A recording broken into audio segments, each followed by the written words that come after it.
Welcome to the Screen the Screener College Basketball Podcast with your hosts, Mike Randle and Gus Kearns.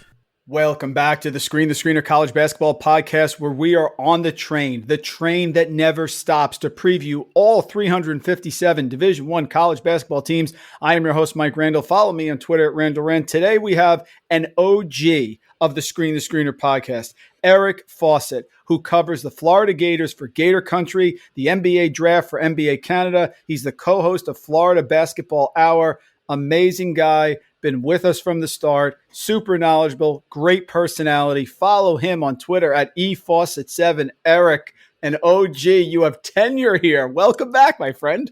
Hey, tenure, that's great. You know, Mike, I remember when you sent me a message on Twitter and said, would you come on the podcast? And at the time, I'm not even sure if I was writing yet. I mean, that was, that was like 5 years ago. I had nothing going on for me. So that was you offering a no-star recruit with 0 offers. And I hope I'm making you proud. So it's good to be here. We're both in uniform. We've got our Screen the Screener shirts on, and we're ready to talk hoops. This is great. Gus would be so happy you got the Magnify Cozy. I mean, this is Screen the Screener back down in the foundation. This is amazing. And listen, man, you've blown up. You do an amazing job covering everything NBA, college, and of course the Gators, which is why we have you on.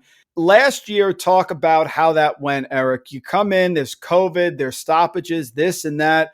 And right off the bat, you guys get started and then are hit with that tragic, scary incident with Keyontae Johnson, who thank God is doing well right now, seems to be doing okay. Just talk about entering the season and then how right off the bat in the 4th game on December 12th, you guys had the scare of the season, but fortunately he's doing okay now. Yeah, it was an interesting start to the season because it's been a little while since Florida had a player going into the season that was kind of as highly thought of as Keyontae Johnson, who was on preseason All-American list. I mean, Trey Mann was just drafted the other night in the 1st round, and that was a reminder that it's been a little bit of time since Florida has had a really impactful player because he was their first player drafted since Eric Murphy, who was a 2nd-round pick in 2013. So Florida hasn't really had the marquee star guys these last couple of seasons until it was Keyontae Johnson on preseason All-American, on preseason All-SEC list going into this year. So, obviously expectations were really high for him, at least, not maybe for the team on the whole. And then, you come in opening night against Army. You know what? I think if it wasn't the start of the season where there was a lot of things going on, Florida's performance against Army would have gotten a lot more play because what you may not know is that Army was leading the Gators 27-15 to start the game. So it was looking a little bit rough. Then Florida played Boston College, skated by them, but, wasn't so sure what Boston College was at the time. And, then they beat Stetson, and then it's Florida State. Florida State, a team that has absolutely had the Gators number in Mike White's tenure. And you know what? That game actually started really, really well for Florida. They were ahead. They were playing confident. Just something we haven't exactly seen in these last couple of years, or not couple of years. 5 years of Florida State really, really kicking it to Florida.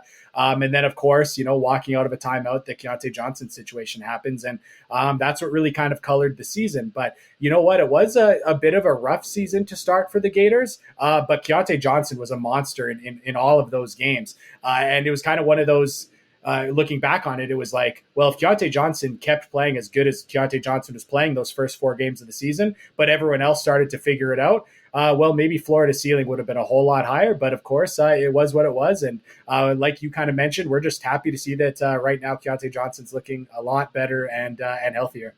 The season was interesting. I have not, Eric, hidden from you my frustration with Coach Mike White, but a little spoiler alert, I'm very high on them this year, but we will get into that a little bit later. As they went through the season, their ups and downs, had a real nice run in the middle where they won 7 of 9 games, beat Tennessee at home, destroyed Tennessee at home, Georgia, Vanderbilt, West Virginia away. I watched that game. That was a great game. Castleton was fantastic. Couple losses back-to-back, South Carolina, Arkansas, then beat Georgia, beat Auburn away, beat Kentucky away. That was a real nice win. And then the end of the season, went into the SEC tournament there, ended up losing to Tennessee, went into the NCAA tournament, a great game against Virginia Tech. That was real exciting. And then a close loss, of course, to the darling Oral Roberts. So talk about the season sort of from the January 19th point on there. They ended up getting to 10-4, then they were 13-6, and how things shaped up as the year progressed. Yeah, so you mentioned the stretch where they looked really good. They played Tennessee and had the big win you mentioned. Something that was kind of pretty cool about that one was they were missing Colin Castleton, who was really the breakout star of the season for the Gators.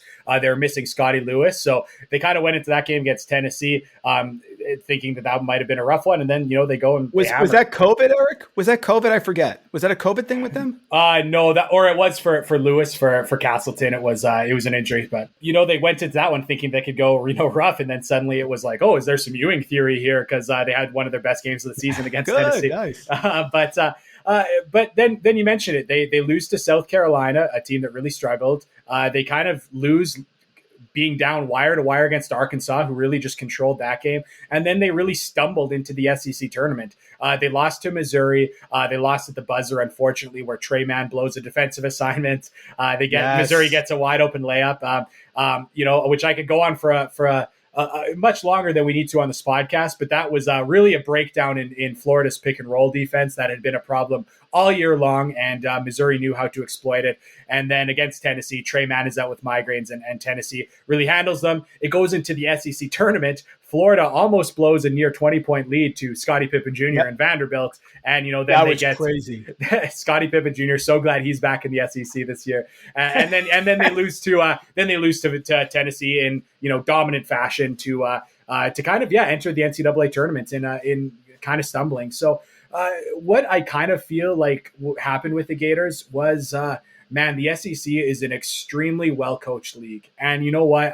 Not that every Florida performance has to become a referendum on Mike White, but Florida was very one-dimensional on both sides of the floor. They were one of the most pick-and-roll reliant teams in the country. For the analytics folks listening, Florida 39% of Florida's offense came from the pick-and-roll. The national average last year was around 26%. So they were one of the most like an NBA offense, Eric. Yeah, one of an NBA offense. And pretty much exclusively with Trey Mann, and then the screen being set by Colin Castleton. So that worked really well in the middle of the season. But once you saw these teams in the SEC start to figure it out, suddenly Florida's offense was really struggling. And Florida also liked to really hard hedge pick and rolls, which is something that worked really, really well with Kavarius Hayes a couple of years back, but hasn't worked as well with Kerry Blackshear and then Colin Castleton. And you also start to see teams really figure that out, such as Missouri, who used it not only to get back into the game, but get the winning bucket on a layup. So I do think that Florida being so one-dimensional, their talent and athleticism and length, that really won out at the start in the middle of the SEC season, but you started to see teams figuring it out, and that's kind of why Florida struggled near the end of the season. So, moving forward to this season, as we kind of get there, that's something that I'm really interested in, is how one-dimensional will Florida be? And when you start to go up against all these really, really well-scouted, really, really well-coached SEC teams, are you going to be able to just, run simple offense, run simple defense without a lot of wrinkles, or will you, are you going to be forced to make some changes to beat these teams? Yeah, let's get into the players that are returning. I really like this team. I think you're very balanced. I think you're strong across the board. Talk about the transfers coming in. You know my love for Phlan Fleming. We'll get into that. Myreon Jones coming in from Penn State. CJ Felder as well. A lot of people to support Colin Castleton, who is the man in the middle, super aggressive, shoots 79, 80% from the free throw line. The first thing that jumps out at me when I think of this team this year, Eric, is balance. I think you're strong at all the positions, but talk about the new guys, the transfers coming in from other schools. Yeah, for starters, you've got Brandon McKissic from UMKC, someone who was an all-league defender there. That's kind of a trend. You'll see a couple all-league defenders that Florida brought in from different leagues. But he's someone who, maybe not a true point guard, maybe a little bit more of a combo guard. Not super, big for the shooting guard position, but man, he knocked down shots, was a consistent, great shooter there, and someone who can take a little bit of those secondary ball handling roles. And all-league defender, really quick feet, really good in the gaps, really disruptive with his hands.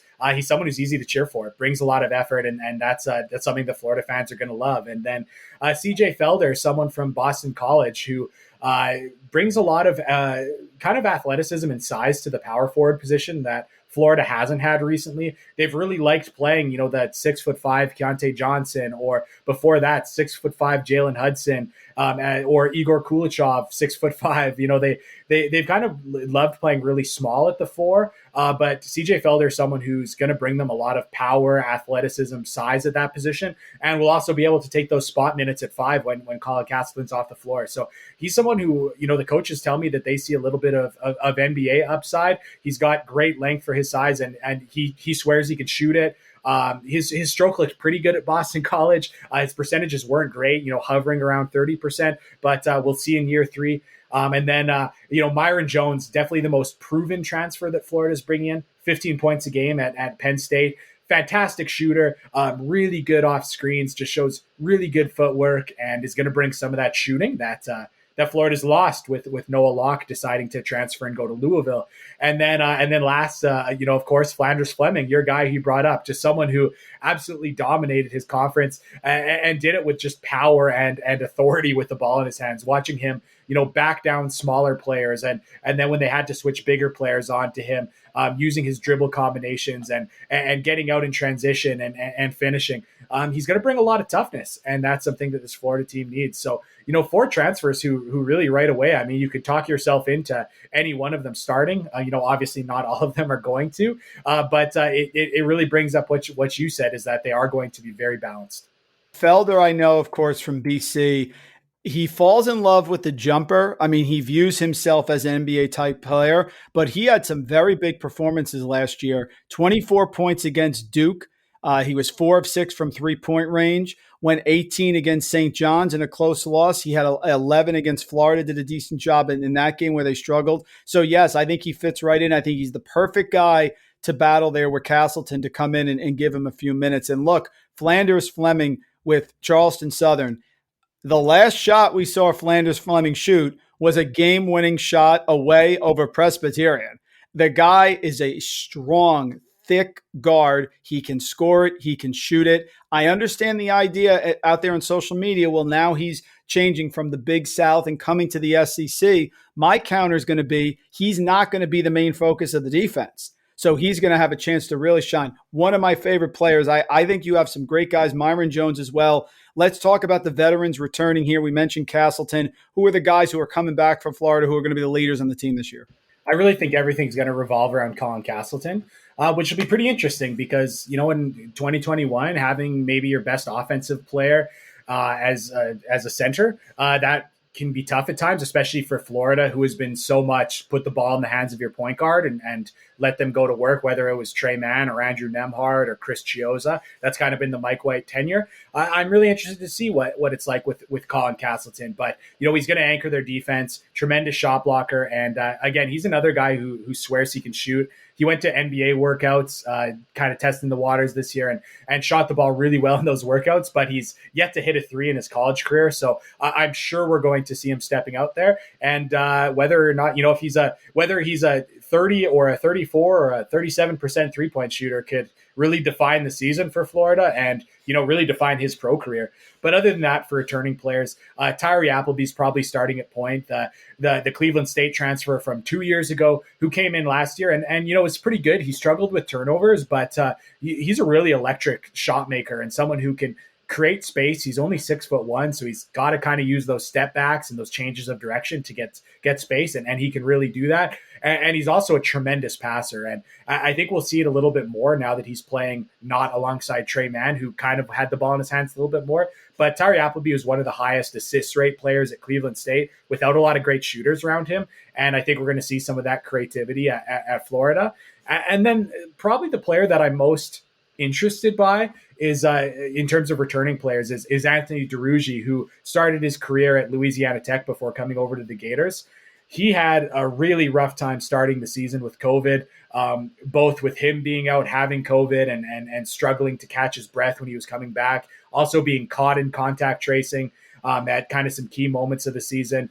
I thought he was really good at Louisiana Tech. I don't think he was very good last year for the Gators, but he's someone who has freakish athleticism, like almost in that Yves Pons kind of role for Tennessee. Anthony Deruji reminds me kind of a lot like him, but he also is a little bit more comfortable handling the ball and he can shoot it a little bit, though he shot the ball better at Louisiana Tech. So if you're looking for an X factor kind of returning player, it'll be Anthony Deruji, who will be in his fifth year of college basketball. And all these players come together under Mike White. And I thought I saw last year in some of these big wins, Tennessee game, I feel like, Eric, he did let the reins go a little bit. And that's been my criticism. I understand the defense. I get that. But I think he had talent and athleticism that he did not use in the most efficient way on offense. Any insight into how things are going to go this year? Mixture of veterans, Castleton, one of the most athletic bigs in the country. You talked about Appleby, veterans coming in. How do you think he's going to mesh this year? And do you think there's going to be any changes to the scheme, either offensively, defensively, or both? I do think there will be changes, and that's because, their offense has not been particularly good these last couple of years. And people who love the Ken Pom numbers will look at that and they'll say, Florida wasn't actually, too bad. They were kind of in the 30-ish, low 40 range. And that's not great, but it's not awful. But watching them play, I don't think their offense has been great. And I think that they've had a lot of fantastic individual kind of contributions to make their offense look better than what it really is. And part of the problem has been that Mike White has really been trying to play dribble drive offense. That's something that he really liked at Louisiana Tech. And that requires players, the ball getting reversed and a player attacking a closeout, creating an initial advantage, and then swinging the ball and having those, having multiple players on the same possession get advantage situations and then breaking down a defense that way. You see Auburn in the SEC do that really well. You've seen Calipari's teams do that really well when they're at their best. And now you see LSU doing it a lot. But the thing was, you look at these kind of lineups that Florida had put out these last couple of years. Well, at first it was, Andrew Nembhard and Noah Locke, two guys that aren't great athletes, aren't great at kind of creating their own shot off the dribble. The dribble drive's the last thing that would work for them. And then even last year, you got Trey Mann, who's great for that. But then at two guard again, Noah Locke, spot up shooter, not someone who can attack off the bounce. And then you've got Scotty Lewis at the three, someone who, again, not a great ball handler, not someone who can kind of create space. So Florida's lineups, just their rosters have not fit this dribble drive. So for a couple of years in a row, you've seen Florida start the season in dribble drive, then realize it's not going to work, and then try to cobble something together. So last year, or 2 years ago, I should say, with Kerry Blackshear, they went to kind of Princeton offense, which I think you might have been alluding to a little bit with the, saying that Mike White had to release the reins because, 2 years ago, it was very, very structured, very rigid. And that's kind of because it's what it had to be with the talent. And then last year it was, okay, we've got an NBA scorer in Trey Mann. Let's give him the ball, set him a ball screen and, see what happens from there.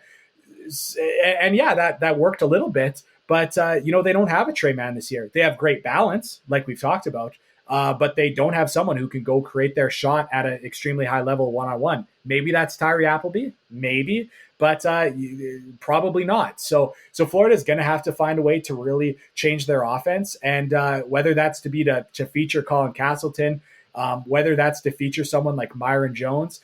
Something that's really interesting about kind of the advanced numbers and kind of looking at the film is that a lot of Myreon Jones's offense, where he got 15 points a game for Penn State, it came off them setting pin down screens, running stagger screens, and having him sprint off these actions and catching and shooting, or catching, curling off these screens and scoring. Well, running players off screens is not something that has happened in the last couple of years for Florida. So that's something that I've been kind of petitioning for in my writing, petitioning on the podcast is, Myreon Jones is a 15-point per game player and everyone's talking about him that way, but he was a 15-point per game player getting ran off screens. So if Florida is not going to run him off screens, suddenly he's not a 15-point per game player anymore. So that's something I'll be looking for a little bit. I have heard some of the coaches tell me they're planning on running a little bit more off-ball action, a little bit more screens, and I think that that'll be really good for him. And also for the incoming recruit that I'm really, really excited for, Kuwaisi Reeves, who can also really shoot the ball. So I'm definitely anticipating changes just based off one, personnel, and base two, off the fact that, man, what they have started the season with offensively the last couple of years has not worked. And if they do that for, the third or fourth straight year, that'll be, that'll start to make some tough questions arising for sure. Yeah, and I hope that Coach White understands. I mean, you're right. If you look at the Ken Pom numbers, they were 44th in adjusted offensive efficiency. The biggest jump for Ming is adjusted tempo. Last few years in adjusted tempo, they ended up ranking nationally 344th, 326. Last year, they're up to 167. They did defend the three really well, 33rd in the country, allowing 30%. They were better within the SEC, holding opponents under 29%. I think that is absolutely critical. And they, Eric, had the most efficient two-point offense in the country, which I think would be a strength. You do have shooters around the outside. If Castleton can be effective inside, these guys, you'll be able to get open shots. And like you said, a couple screens, get people moving. You keep that defense outside the arc, get a little bit more tempo with the easy baskets. And I think that is the key to their offensive success this year. Yeah, and I'm still kind of interested to see how fast they play, because as much as their, Ken Palm, average possession length, offensive possession length, tempo, as much as those numbers were better last year, it was actually, I would say, a little bit of fool's gold, because looking at it as a game-by-game standpoint, it was like, they went really fast against Vanderbilt. They went really fast against Stetson. They went really fast against Missouri. But, perhaps in the Tennessee game, they were on fire. They were just on fire. And then in some of their losses, when they lost to Tennessee, in the other game when they lost to Arkansas, and most famously when they lost to Oral Roberts, when they really slowed down the game when they were up by double digits. That's just something you see is like, against lesser competition, they played fast, and then against good competition, they played slow. So it's a little bit of, it averaged out to being a faster tempo team this year. But, realistically, it's like, if they're going to play fast against Stetson, but slow against Alabama, what is your identity as a team? Well, to me, it's your identity is what you do in the biggest games of the season. And, against the Alabama, they played slow. Against Oral Roberts in the round of 32 to go to a Sweet 16, they played slow. So I'm still waiting for the tempo that has kind of been talked about from Mike White, the tempo that you'd expect from a team that has a lot of athletes. I'm still kind of waiting for that to really happen. And I do think there was, a positive step last season, but there's still some work to be done there, in my opinion. Not a huge recruiting class for them. Normally, Florida well within the top 50 or higher. You mentioned Kuwaisi Reeves. What do you project as his impact as a freshman with all these players? I mean, it's different. Felder, Fleming, Myreon Jones, Brandon McKissic as well. Like you said, great defender. Those are the guys who are going to mix in right away. Is there a role for Kowacie Reeves right away? Is it something you see him coming on at the end of the year? Talk about the incoming freshman here, 4-star player out of Georgia. I am a huge fan of Kowacie Reeves. I think if he was able to play a normal season, he's a 5-star, unquestionably to me. For those who don't know, he's a 6'7" guard. I mean, he's 6'7" and is a tremendous shooter. 6'7" athletic shooter. Those players are usually 5-stars. And, you did see him go to the Jordan Brand Classic to go compete with some of these other players, and kind of showed where he was at. And he ended up as a 4-star by most services. Some had him as a 5. And I really look at this team and I see, Brandon McKissic and Myreon Jones and Phlan Fleming, guys that are like 6'2", 6'3", 6'4". They don't really have a true, long, kind of small forward where you'd really love to have the length of that position. So I see Kowacie Reeves really fitting in there. I also think that he's someone who can legitimately handle the ball and run pick and rolls. And while I don't think that should be your primary option, I think it would be great if, let's say it's Tyree Appleby starting at the point and Myreon Jones starting at the 2. Myreon Jones, not a great ball handler. So if you need a secondary ball handler out, that could be Kowacie Reeves. So, I really think he's going to be in the mix for a starting position right away. And if not right away, by the end of the season. I think for his length, for his athleticism, for his shot making, I have big expectations. And I think he's going to surprise people. And I think he's going to end up ahead of some of these more veteran players.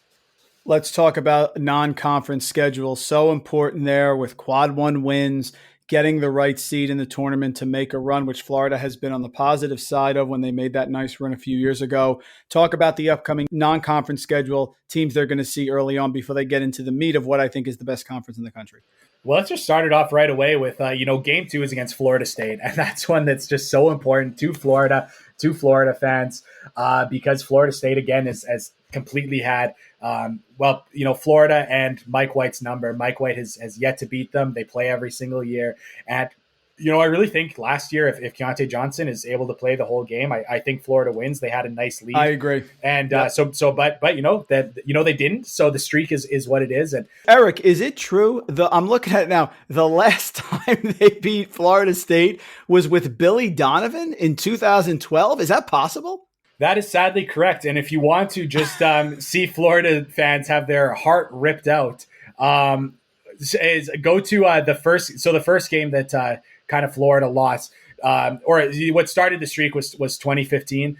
Florida was actually up at the or it was a tie game right at the with a couple seconds left, and there's a sideline out of bounds for Florida State, and they just kind of threw it at the rim, and a walk-on named Jacob Kurtz, who had to play due to injuries, he was on the floor. He went up to grab the air ball because the shot was going nowhere near the rim, and he accidentally put it in his own hoop. So that was the start of the curse. It's gone on. So yeah, a walk-on who scored on his own basket. I still remember the review because they had to find out if the ball went through the hoop before time Eric, expired. I did not. I'm sorry. I remember.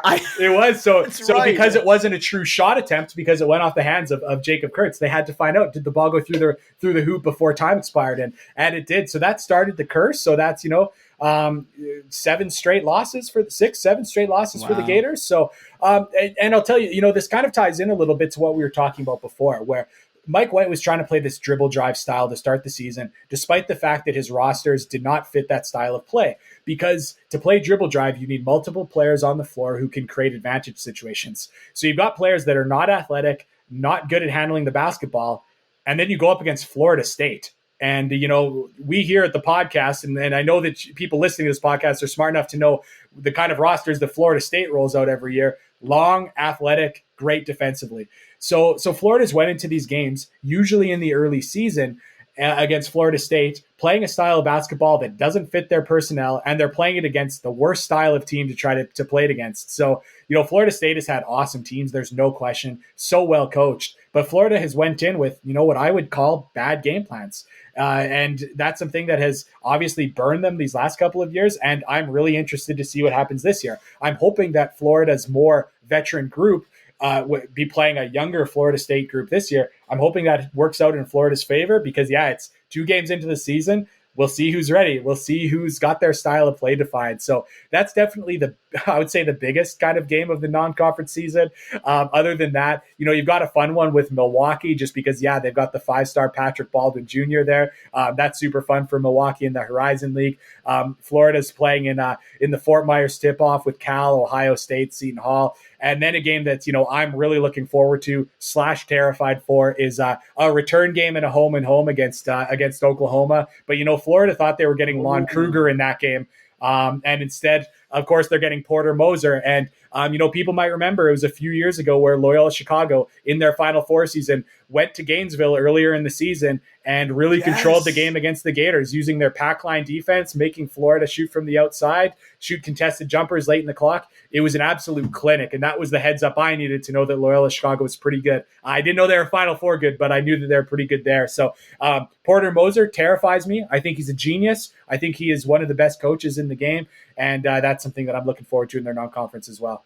Eric, his Twitter account has been fantastic. I put it out there, motivational, really great information you get in a 40-second snippet. I feel badly about Florida State, so I want to commiserate here.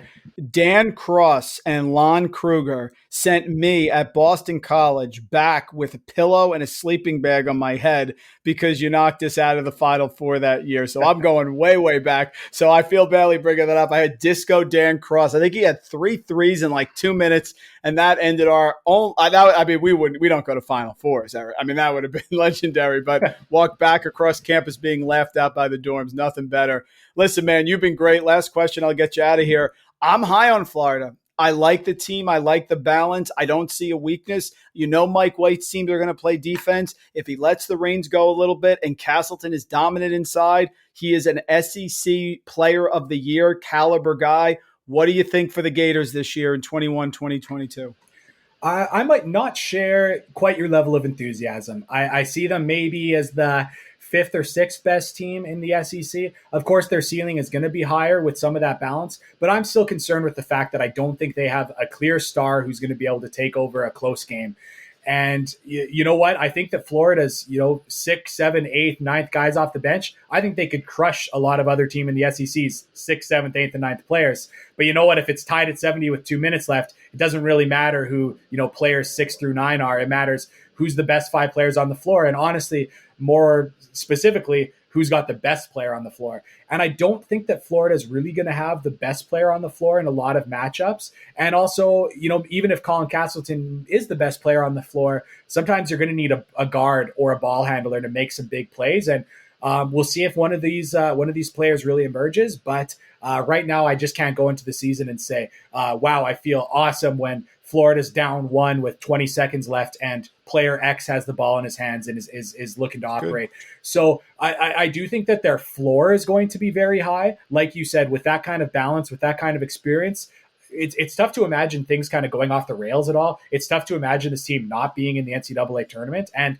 it's hard to imagine them not at least being someone in the mix for the top of the SEC. I just am not sure I see kind of the high-end talent that would make me think, oh, this is a for sure second weekend team, or this is a team that's, a top 2 or 3 team in the SEC. So they could end up there. But I'm a little bit cautious at the moment until they can, maybe have a star emerge.